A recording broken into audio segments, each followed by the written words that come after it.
അല്ല എവിടെ വരെ കല്യാണ വിളിയൊക്കെ? കല്യാണ വിളി ഇങ്ങനെ നടന്നുകൊണ്ടിരിക്കുന്നുണ്ട്. ഇനി ഡ്രസ്സും പാട് എടുക്കാനുള്ളൂ. ഇതായിരുന്ന കാറ്? ഇന്റെ വണ്ടി. ഇതൊക്കെ ചെന്നെടുത്തേ? അതൊക്കെ എന്നെടുത്തു. ഏടി പൈസക്കാരി. അല്ല എനിക്ക് വണ്ടിയൊക്കെ ഓട്ടാൻ അറിയോ? പിന്നെ 5ാം ക്ലാസ് നിപ്പാനേ മടിയിൽ നോട്ടി പഠിച്ച ഞാൻ അതൊക്കെ. ഈ കയറ്, ഞാൻ എനിക്ക് കല്യാണ ഡ്രസ് എടുക്കാൻ ഒരു സ്ഥലത്താക്കി തരാം. ഓ വണ്ടി അടിപൊളിയാട്ടോ. ആഹാ വണ്ടിയൊക്കെ അടിപൊളിയാ. ഇതെന്താ തൽക്കരിയൊക്കെ? അതെനിക്ക് റോഡ് കാണൂല, അപ്പൊ ഹൈറ്റിനാ. ഞാൻ ഇവിടെ ഒരു കല്ല് വെച്ചിനല്ലോ.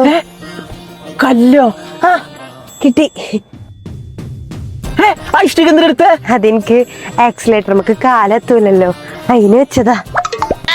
അന്റെ 2 പേപ്പറൊക്കെ എന്താ അറിയോ, റൈറ്റ് കളി ഞാൻ എപ്പോഴും ലെഫ്റ്റ് കുന്തിരിക്കും, ലെഫ്റ്റ് കളി ഞാൻ എപ്പോഴും റൈറ്റ് കുന്തിരിക്കും. ഇതപ്പോ മറക്കൂലല്ലോ, ലെഫ്റ്റ് റൈറ്റ് ചെയ്താ അറിയാലോ. അല്ല എനിക്കല്ലേ ഡ്രസ് എടുക്കാനേ നെൽമ്പൂരിലെ മുക്കിയ പോയ പോരെ.